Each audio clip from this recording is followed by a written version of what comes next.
that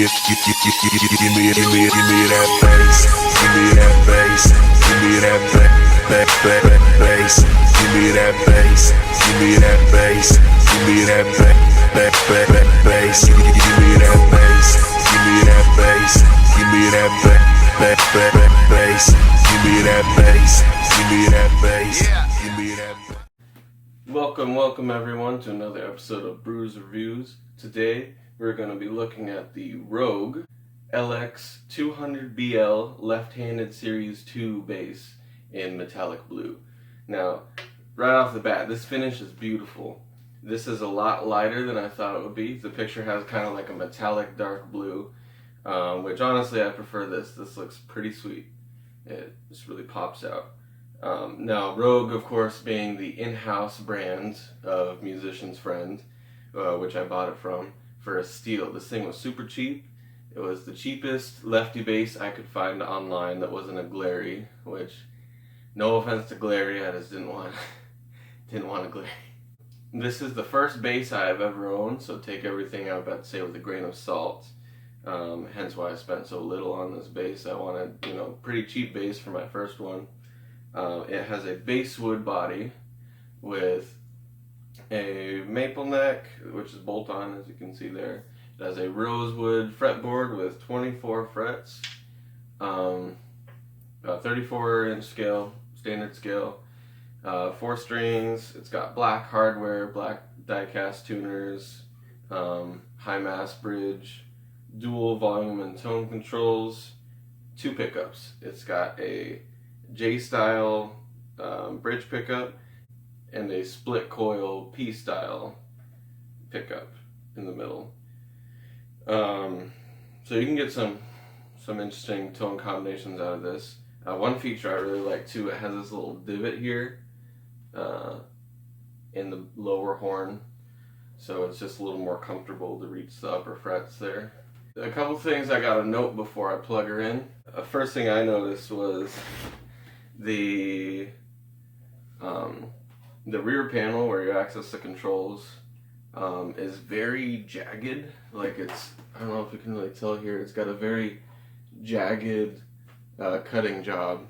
So I'm just gonna have to unscrew it and just maybe take some sandpaper and just kind of smooth out the edges so it doesn't like rip up my clothes or something. The other thing too, I didn't notice until later, when I was trying to tune the bass, the highest string, there's little plastic O-rings on the tuners. The one on the highest string was just broken. I don't know if it happened in shipping or if it came from the factory like that. But when I try to tune, and I'm not going to do it here because it's finally at a position I want to, it would just go up a little bit and then snap and then come right back down and keep going up and snapping, coming down. So it was pain in the butt to tune, but I ended up just taking a knife and just jamming it in the little slot between the tuning head and just turning it to where I wanted to get it. Now, Musician's Friend has been very great about it. They offered to reimburse me for a replacement part, so I'll get a new tuner in here and it'll be up to specs. So without further ado, let's plug it in and see how it actually sounds. I'm going to be running it through the first act just because I don't want to damage any of my more expensive amps. Just because I have heard that if you aren't careful with the volume, if you're playing a bass through a guitar amp, the speakers aren't designed for such low frequencies, you can damage the amp. So just be safe for playing it through the cheapest amp I own. Alright, starting with volume controls for both pickups all the way at 0. Let's try out the J-style bridge pickup first.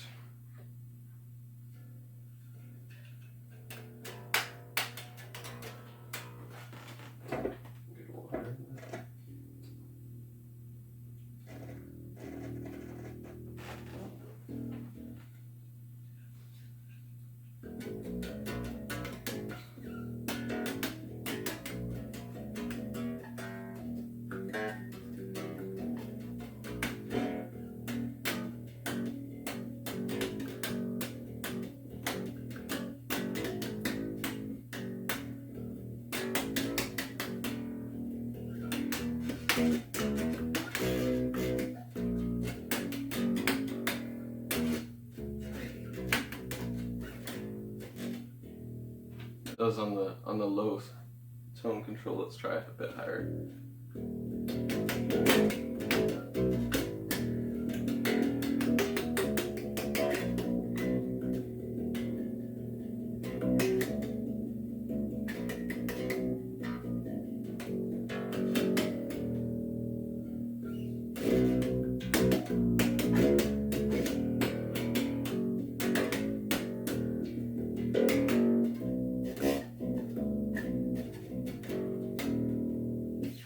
So not too bad. It's kind of a slight hum you can't really hear because the gain is low. Now if we turn on a little gain, you can get a little bit more.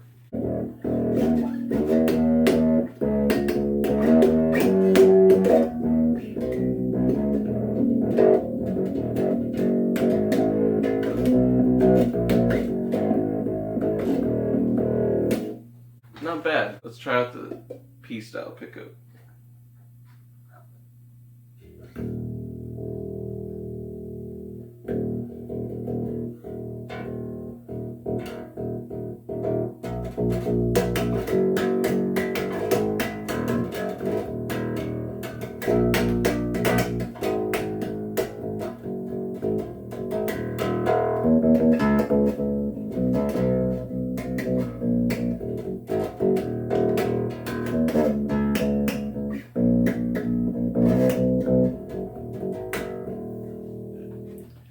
Not too shabby.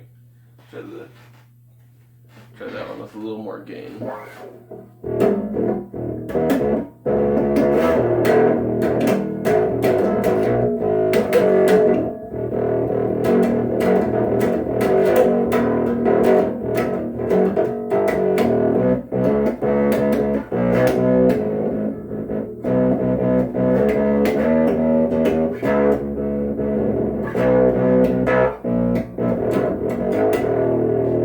Got a nice little growl to it, which is pretty cool. Let's try them both together.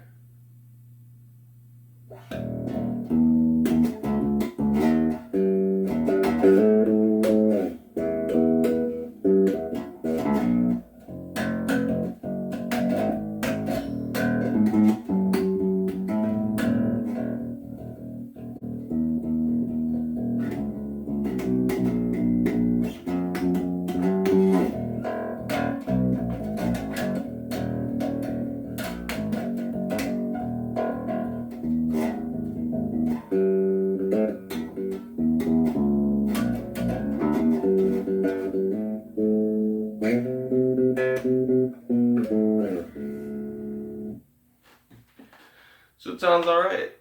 The only thing I gotta say is when you turn on some gain, there's a bit of a buzz. Nothing a noise suppressor shouldn't be able to fix.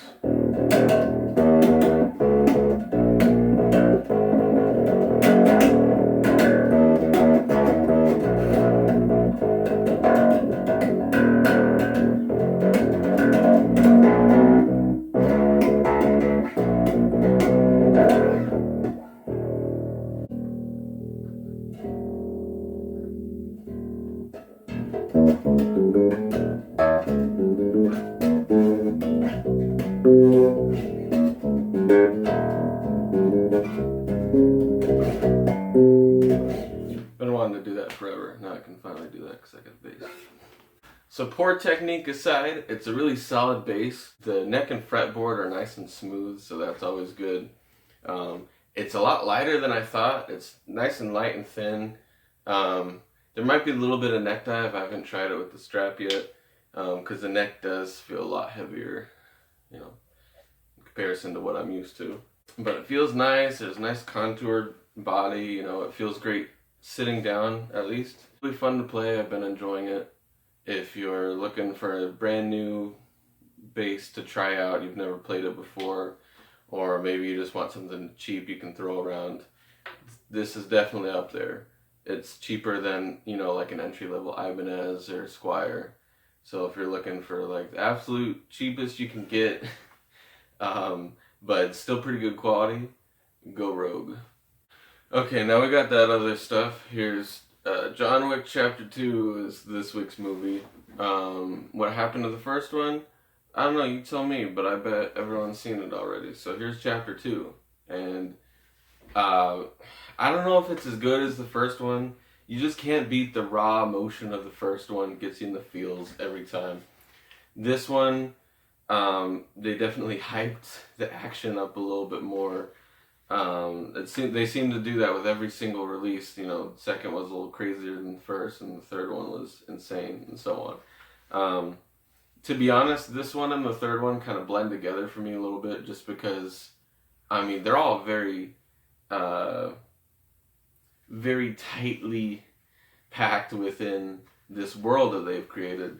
So, you know, they feel like the same movie in a good way. They all feel like they're in the same universe. But that being said, it's kind of hard to differentiate them in my mind, especially since I haven't seen this one in a hot minute. It came out in what, 2017, which feels like it was yesterday, but believe it or not, that was 4 years ago, guys. It's a great movie. If you liked John Wick 1, and maybe you skipped this one and went straight to 3 for some reason, because you're a maniac, I don't know, but this is good. Good one.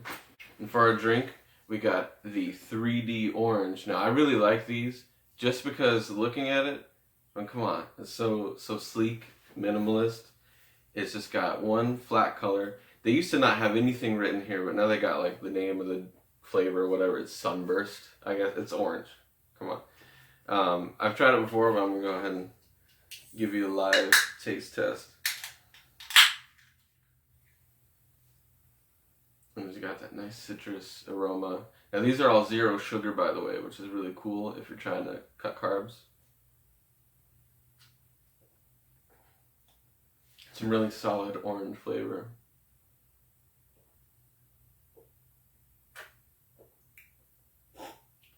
It almost reminds me of a carbonated version of those Rockstar Recovery oranges. You know, the little, like, they had like 10 calories or something crazy like that. It does not taste anything like the Monster Ultra Sunrise or the orange sugar-free Monsters, which is good because I really don't care for those. But it's definitely good.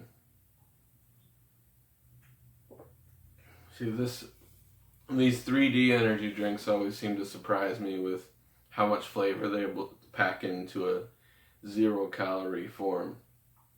One more time, thank you guys for watching. I really appreciate it. We keep rolling out these videos. We still got some more gear to review, some more kitchen stuff to cook, and I'll just keep going until I run out of ideas. So, see you next time.